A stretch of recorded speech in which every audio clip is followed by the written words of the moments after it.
talking about rejection on the Savage Nation as building character. That's how they used to train men in the Army. That's how you were trained in anything in the world till this liberal education started in, and everything self-esteem.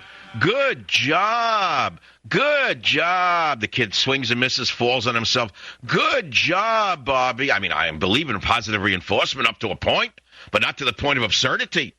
You go to a playground, you see parents, everything is good job. The kid falls, good job. Kid rips his foot open, good job. It's unbelievable to me. Idiots, a generation of idiots. How can they accomplish anything if everything's a good job? How about when they do a bad job?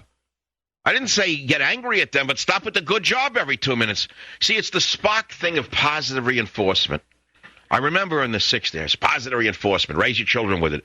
And what do you wind up with? A kid who doesn't even understand when he does anything wrong. So that's why I asked you, how did you get where you are today? Whatever you're doing, you had to struggle for it.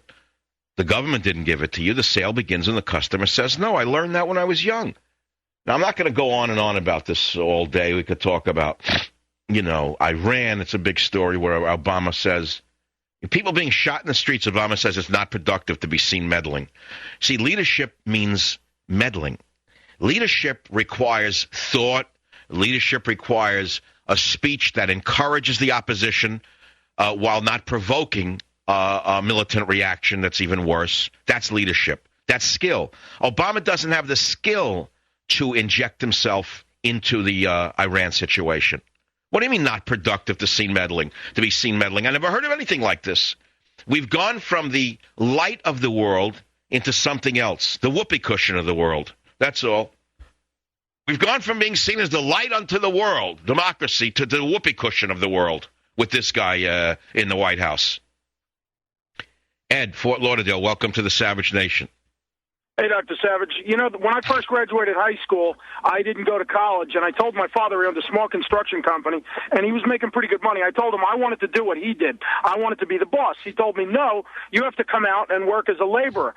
So I told him, no, I want to get a fancy truck and ride around like you and be the boss. He started laughing at me, and he told me, get out of here. And I actually went to work for one of his friends on a crew that put in sidewalks every day. And I was one of those guys that I dug ditches, I laid pipes, and when I actually got good enough and knew what I was doing, then I went to work for my father when I actually became part of the competition. And now I'm curious. How many years did you work for the competition? About 5 or 6 years.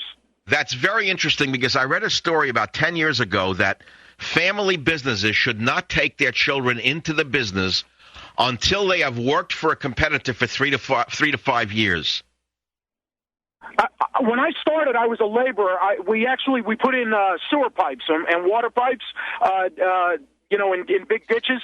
And when I started, I was the dummy who used to go and get all the pipes and bring them to the skilled people that knew how to install the pipes. After my first year and a half there, I had such I just caught right on to this kind of stuff. I was mechanically inclined. That's something they used to say. They don't say that anymore. Yeah. I was mechanically inclined. So, I went from being the dummy on the top of the ditch to running a crew with my own little crew within 2 years. And then I went out and I started actually competing with my father's company. And we actually started taking jobs away from him. And his friends would call up and say, hey, I got your son on my job. He's doing a great job. And actually, I didn't go to work for him right away. I joined the Army after that, after about 5 years, because I figured it was something I needed to do. For my life experience, it was always something I wanted to do. And when I came out, my father said, are you going to come work for me now? And I said, yeah, okay, yeah, sure. And we've been working together ever since. And what, today, Ed, you're running the company? Yeah, and I think back, I didn't know what the hell I was talking about when I told my dad. He was so right. It's not even funny. I've heard you tell stories about those old Italian guys with the thick necks and the hair on the back of their hands.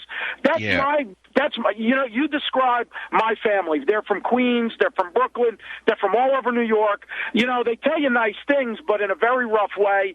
They're always looking out for you. That's love in my family. And that's and right. You know what? Well, let me ask you something. When you did something wrong, did they say good job? No, they definitely didn't say. I have a friend who's a wealthy guy and a very big benefit, a conservative and a philanthropist. He said he'd come home from school with a 98 on his report card. His father would say to him, why didn't you get 100? What happened to the other 2 points?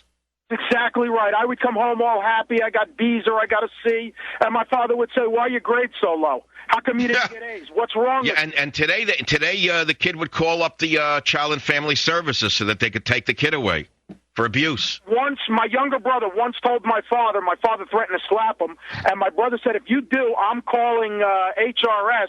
And my father said, well, in the time it takes them to get to this house, I'm going to kill you. I brought you in. Is your father still around? Yes, he is. God bless him. Yes, he is. How old is he? He's about 65, 66 years old. Oh, he's a young guy. But is he retired? He still works because he doesn't he doesn't really have hobbies. I mean, he works. He likes to go out. He meets with the. It's interesting. That's very interesting. I have no hobbies either, really, other than the boating or whatever. The reason I have no hobbies is I couldn't have time to develop them. Yeah, I mean, my father says, hobbies. That's for rich people. He says, I was always busy working, trying to make money. And, now we're doing okay and everything's all right. But, Dr. Savage, could I just like to say something about President Obama saying not to meddle? Remember when John F. Kennedy told people we'll go anywhere, do anything to support freedom and democracy, and Ronald Reagan told the people of Poland, stand up and you'll have a friend in America? That's leadership. Tear down this wall. That's leadership. Not telling people we're not going to meddle. This guy is a pacifist socialist of the classic variety. He's following in the footsteps of Neville Chamberlain, who acquiesced to Hitler's aggression. And we know what followed as a result of acquiescing to the dictator called Hitler. I am terrified every day I wake up. I'm afraid to turn the computer on to see what these monsters are going to do next. They know that they're no longer having to worry about the United States of America. And I'm afraid that they're going to take a shot at us very soon. Well, weakness breeds contempt in this world with all of these thugs and these dictators. Just today, I mean, it was amazing. I was actually eating lunch with my father in a restaurant. They had the news on, and I saw that our president met with the leader of South Korea and reaffirmed that we're actually still their allies. That's amazing. Meanwhile, he wants to meet with Hugo Chavez. What does he mean by that? He's still our ally. But what does that mean? He's still our ally. What did he say to him? I saw the speech. He's still our ally, but what is he doing about North Korea threatening to nuke them? Nothing. Wait, play clip 11.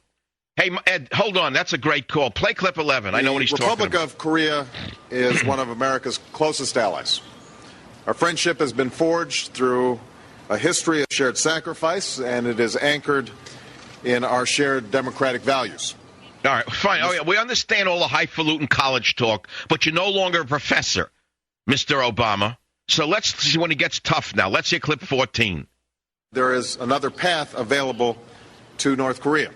See? A path that leads to peace. Hold it. Stop right here. See the positive reinforcement? These people are trying to use Dr. Spock's methodology with North Korea, with Iran, with China, and with Russia. Give them the positive, and they'll follow you. No, my friends, these are not children in a little red schoolyard house. These are dictators who are laughing at you.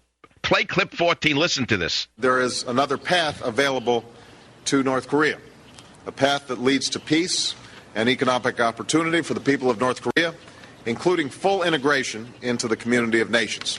Oh, please. That destination can only be reached through peaceful negotiations that achieve... Okay, fine. That's all well and good. But what do you think the dictator of North Korea thinks when he hears this kind of college talk? He spits at it, and he'll go ahead and do what he wants, just like Ahmadinejad has been doing. Just as any dictator does. They do it because they can do it, and they do it because they can get away with it. Yeah, I believe in the carrot, but where's the stick? The stick should have been, all right, here's the positive. The negative is, unless you do it by Friday at 5 o'clock, we're going to blow up your launch pads, Johnson. I'll be right back. Savage.